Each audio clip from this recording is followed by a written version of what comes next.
بسم اللہ الرحمن الرحیم۔ السلام علیکم۔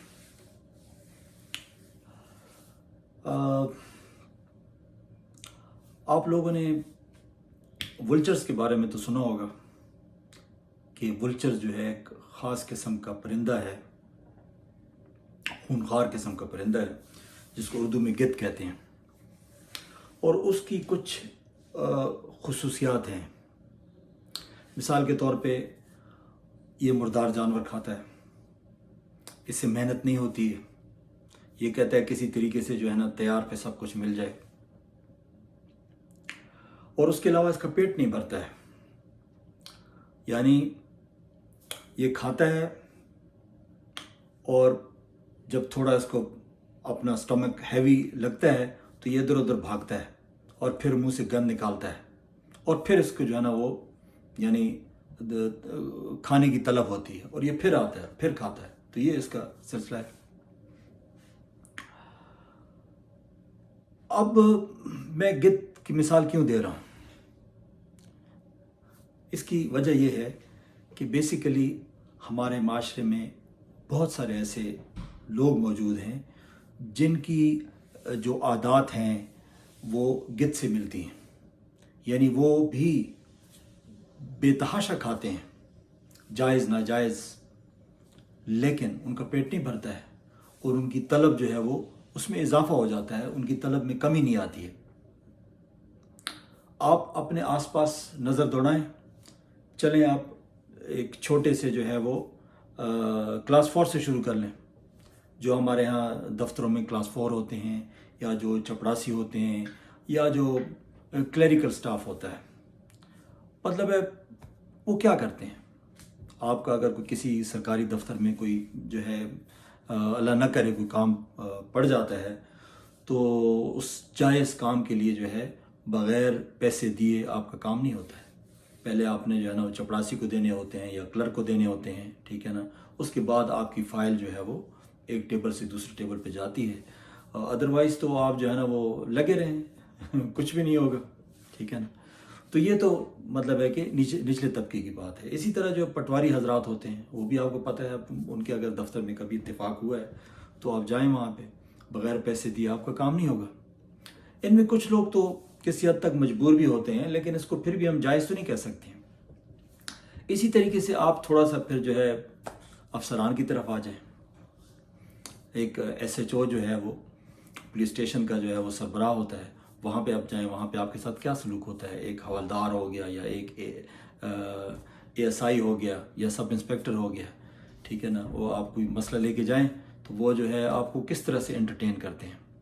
پھر اس کے بعد اگر دو پارٹیاں آ جاتی ہیں، ایک ظالم ہوتا ہے ایک مظلوم ہوتا ہے، تو جو زیادہ بولی لگاتا ہے تو وہ جو ہے اسی کے ساتھ مل جاتے ہیں، چاہے وہ ظالم ہی کیوں نہ ہو، اور مظلوم کے خلاف کارروائی ہو جاتی ہے۔ تو یہ بھی جو ہے نا ہمارے معاشرے کی ایک جو ہے نا بہت بڑی یعنی زیادتی ہے، لیکن یہ ہو رہا ہے، ہمارے آس پاس ہو رہا ہے، ٹھیک ہے۔ پھر اگر آپ تھوڑی سی بڑی مچھلیوں کی طرف آ جائیں، جو ہمارے افسر شاہی ہیں یا جو ہماری بیوروکریسی ہے، چاہے وہ کسی بھی ڈپارٹمنٹ میں، ہاں کچھ ڈپارٹمنٹ ذرا جو ہے وہ ان کا اسٹیٹس ہائی ہوتا ہے اور کچھ کا تھوڑا جو ہے اسٹیٹس کم ہوتا ہے، تو اسی حساب سے ان کی قیمت بھی ہوتی ہے۔ تو وہاں بھی یہی سلسلہ ہے، یعنی جو ڈی ایم جی کے لوگ ہیں یا جو پولیس کے لوگ ہیں، ٹھیک ہے نا، ان کے تو باقاعدہ جو ہے وہ مختلف جو ہے جگہوں سے جو ہے ان کو باقاعدہ بھتے آتے ہیں، یعنی گاڑیاں روٹ پہ چلتی ہیں وہ بھتہ دیتی ہیں، کوئی دوسری گاڑی آ جائے بغیر روٹ والی تو اس کی خیر نہیں ہے، وہاں پہ گزر ہی نہیں سکتی ہے۔ اسی طریقے سے کچھ جائز ناجائز قسم کے اڈے بنے ہوتے ہیں، بس سٹینڈ ہوتے ہیں، ٹیکسی سٹینڈ ہوتے ہیں وغیرہ وغیرہ، ان سے باقاعدہ جو ہے وہ بھتا جاتا ہے۔ اس کے علاوہ اور بہت سارے کھابے ان کے ہوتے ہیں، اور یہ سارا جو ہے نا مال اکٹھا ہو کے تو اس میں ہر مطلب لیول کا اپنا اپنا حصہ ہوتا ہے، اور یہ حصے ان کو پہنچتے ہیں۔ ایک ہمارے ایک دوست تھے، وہ ایک شادی میں گئے، کسٹم جو ہے آفیسر تھے، جو سی ایس ایس کرنے کے 2-3 سال بعد اس نے شادی کی، تو اس کی شادی میں سارے اسمگلر آئے ہوئے تھے، اور ان اسمگلروں نے جو ہے وہاں پہ شراب و کباب کی محفلیں سجائی ہوئی تھیں، رقص و سرور کی محفلیں سجائی ہوئی تھیں، اور بے تحاشا پیسہ انہوں نے پھینکا۔ تو وہ ایک دوست نے اس شادی میں شرکت کی، تو وہ یہ بتا رہا تھا کہ یہ کسٹم آفیسر جو ہے وہ اس کی دوستی جو ہے کرمنلز کے ساتھ ہے جو کہ اسمگلرز ہیں، تو اس نے کیا کسٹمز کی یا اپنے ملک کی کیا خدمت کرنی ہے. تو بیسیکلی یہی کچھ ہو رہا ہے. مطلب یہ تو ایک مثال ہے نا، یہ تو ایک مثال ہے. باقی تقریباً اکثر محکموں میں یہی جو ہے وہ سلسلہ چل رہا ہے کہ جو مجرم جو ہے وہ یعنی جو سرکاری افسران کے ساتھ جو ان کی دوستی ہوتی ہے، اور جناب سارا کھاتا جو ہے وہ ملی بھگت سے جو ہے وہ سلسلہ چلتا ہے. اور اس طرح سے جو ہے نا ہم اپنے ملک کو جو ہے وہ ان کی جڑوں، ملک کی جڑوں کو جو ہے کھوکھلا کر رہے ہیں. اور جناب پھر ہم گلہ بھی کرتے ہیں کہ جی اس ملک کا کچھ نہیں ہونا. ہم اپنا جو اپنے حصے کا کام ہے وہی نہیں کر رہے ہیں تو اس ملک کا کیا ہونا ہے؟ اس کے ملک کا تو واقعی کچھ بھی نہیں ہونا ہے. ظاہر ہے جب یہ صورتحال رہے گی تو اس ملک کا تو کچھ بھی نہیں ہونا ہے. سارے گدھ بنے ہوئے ہیں، سارے حرام خوری کر رہے ہیں، حرام کھا رہے ہیں، ٹھیک ہے نا. اب ایک جو ہے سرکاری افسر کی کیا تنخواہ ہوتی ہے؟ ایک گریڈ 17، 18، 19، 20 کتنی تنخواہ ہوتی ہے؟ مطلب ہمارے ساتھ یونیورسٹی میں جو ہے وہ فل پروفیسروں نے بھی کام کیا ہے، وہ جو ہے ان کی تنخواہ یعنی 3 لاکھ سے کم ہوتی ہے، یعنی 2.5 لاکھ، 2,70,000، مطلب اس رینج میں ان کی تنخواہ ہوتی ہے. اب اسی طریقے سے جو ایگزیکٹوز کے لوگ ہیں یا جو دوسرے سی ایس پی آفیسرز ہیں، تو وہ اگر 20 گریڈ میں بھی ہیں تو کتنی تنخواہ ہوگی ان کی؟ مطلب 2.5-3 لاکھ ہی ہوگی نا، اس سے زیادہ تو نہیں ہوتی ہے. الاؤنسز وغیرہ ملا کے چلے، گاڑی وغیرہ ملا کے کتنے ہو جائیں گے؟ 4 لاکھ ہو جائیں گے، 5 لاکھ ہو جائیں گے. جو مہنگائی کا جو سلسلہ اس وقت چل رہا ہے تو اس میں کیا 4-5 لاکھ والا جو ہے وہ یعنی اتنی شاہانہ زندگی گزار سکتا ہے؟ وہ 4-5 لاکھ والا جو ہے وہ کیا اپنے بچوں کو باہر بھجوا سکتا ہے کسی غیر ملکی یونیورسٹی میں پڑھانے کے لیے؟ ٹھیک ہے نا. اور پھر جو ہے ان کے آپ جو ہے جو رہن سہن کا جو طریقہ کار ہے وہ آپ دیکھیں، ان کے جو اخراجات ہوتے ہیں وہ دیکھیں، یعنی کس طرح کی شاہانہ لائف گزارتے ہیں. تو یہ سب کہاں سے آتا ہے؟ ظاہر حلال کے پیسے سے تو یہ نہیں ہوتا ہے، ٹھیک ہے نا. وہ یہاں پہ ایک ریٹائرڈ سی ایس پی ہیں اور یہ مقبول جان صاحب، وہ اکثر جو ہے وہ ٹی وی پہ آپ کو نظر آتے ہیں. اس بندے کے بارے میں یہی سنا ہے کہ وہ انتہائی ایماندار، انتہائی آنیسٹ آدمی تھے، اور انہوں نے اپنی زندگی میں جو ہے کوئی کرپشن نہیں کی ہے، جو میں نے سنا ہے اور جو جتنا میں ان کے بارے میں جانتا ہوں. اور لگتا بھی ہے، یعنی اس شخص کے جو ہے وہ جو جس طریقے سے وہ اٹھنے بیٹھنے کا ان کا سٹائل ہے، بات کرنے کا سٹائل ہے، اسے پتہ چلتا ہے کہ وہ بندہ شریف النفس انسان ہے اور اس نے یقیناً کرپشن نہیں کی ہوگی. تو جو لوگ کرپشن نہیں کرتے ہیں وہ پھر اور یہ مقبول جان بن جاتے ہیں. وہ اس عمر میں بھی جو ہے وہ کچھ نہ کچھ اپنا جو ہے وہ رزق کا ذریعہ تلاش کرتے ہیں کہ وہ رزق حلال کے لیے جو ہے وہ جد و جہد کرتے ہیں، اور وہ شاہین کی طرح جو ہے وہ ہر وقت حرکت میں رہتے ہیں، لہو اپنا گرما کے رکھتے ہیں تاکہ وہ حلال رزق کماتے رہیں. اور جو گدھ ہوتے ہیں وہ دوران سروس وہ اتنا کچھ کما لیتے ہیں ملک کی جڑوں کو کھوکھلا کر کے کہ اس کے بعد جو ہے نا وہ ریٹائرمنٹ کے بعد آرام سے بیٹھ کے کھاتے ہیں، بلکہ ان کی نسلیں کھاتی ہیں. تو یہ سب کیا ہے؟ یہ حرام خوری اگر چلتی رہے گی تو اس ملک کا تو کچھ بھی نہیں ہونا ہے، ٹھیک ہے نا. اس لیے جو ہے علامہ اقبال نے جو ہے ہمارے نوجوانوں کو شاہین بننے کی جو ہے وہ نصیحت کی ہے کہ ہمارے نوجوانوں کو شاہین کی طرز کی زندگی گزارنی چاہیے. شاہین کیا ہے؟ شاہین گدھ کا الٹ ہے. یعنی گدھ جو ہے وہ مردار جانور کھاتا ہے، شاہین جو ہے وہ شکار کر کے کھاتا ہے. وہ مردار جانور کے قریب نہیں بھٹکتا، وہ ہر وقت جو ہے وہ اس نے اپنا جو ہے وہ اپنا لہو جو ہے وہ گرم رکھتا ہے. ہر وقت جو ہے وہ کسی نہ کسی جو ہے نا ایڈونچر کی تلاش میں ہوتا ہے اور شکار پہ جھپٹتا ہے، حملہ کرتا ہے، اور پھر جو ہے اس کا شکار کر کے اس کے بعد کھاتا ہے. اپنے بچوں کو بھی وہی جو ہے وہ شکار کر کے کھلاتا ہے. تو اس لیے وہ علامہ اقبال نے یہ کہا ہے نا کہ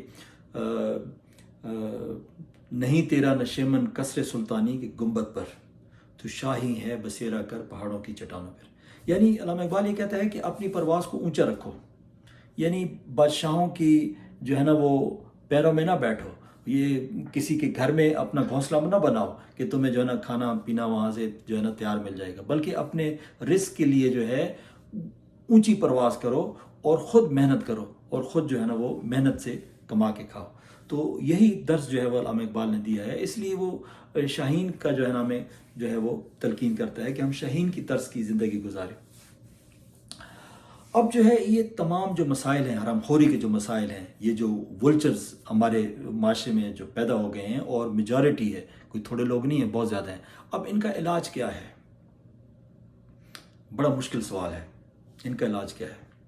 ایک علاج تو یہ ہے کہ ان کا بائیک آؤٹ کرنا چاہیے، سوشل بائیک آؤٹ کرنا چاہیے، کیونکہ ہمیں تو پتہ ہے کہ ایک سرکاری افسر کی کیا تنخواہ ہوتی ہے اور وہ کس طریقے سے وہ زندگی گزارتا ہے. لیکن ہمارے معاشرے میں اصل میں بات وہی ہے نا کہ جو ہر بندہ جب کرپٹ ہوگا، ہر بندہ اگر ولچر ہوگا، چھوٹا موٹا ولچر ہوگا، تو وہ بائیک آؤٹ تو نہیں کر سکتا ہے. لیکن کچھ ایسے اقدامات کیے جا سکتے ہیں کہ کافی حد تک جو ہے وہ بہتری لائی جا سکتی ہے. مثال کے طور پہ جتنے بھی سرکاری افسران ہیں، ایون کہ سیاستدانوں کو بھی شامل کر لینا چاہیے کہ ان کے بچوں کو اجازت نہیں ہونی چاہیے کہ یہ کسی پرائیویٹ اسکول میں اپنے بچوں کو پڑھائیں. ان کو فورس کیا جائے کہ یہ صرف اور صرف سرکاری اسکولوں میں پڑھائیں. اس سے 2 فائدے ہوں گے.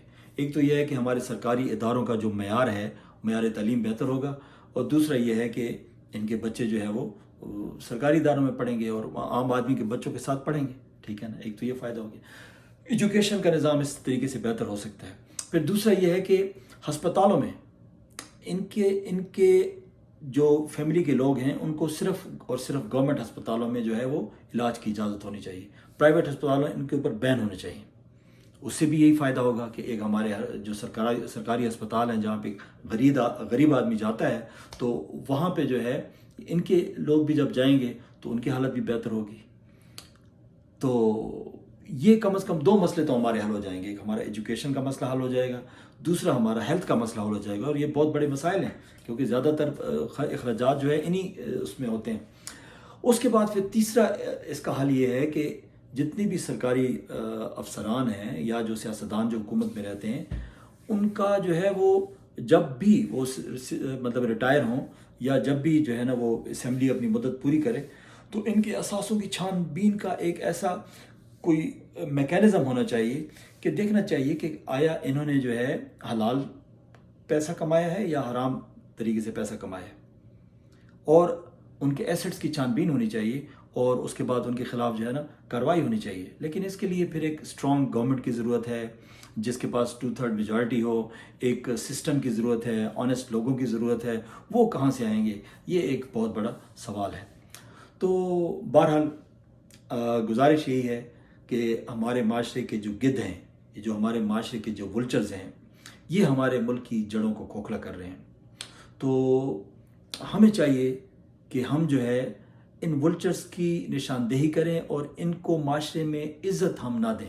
کیونکہ جب آپ ولچرز کو، گدھوں کو اور حرام خوروں کو عزت دیں گے تو اس سے ایک ایماندار آدمی جو ہے وہ اس کی عزت نفس جو ہے وہ مجبور ہوگی. تو بہرحال آج کا جو ہے وہ ٹاپک اتنا ہی تھا. تو بہت بہت شکریہ آپ کا جو ہے وہ ویڈیو دیکھنے کا، اور انشاءاللہ زندگی رہی تو پھر کسی نئے ٹاپک پہ ملاقات ہوگی. اس وقت تک اجازت دیجیے. تو اپنا بہت بہت خیال رکھیے گا. اللہ حافظ.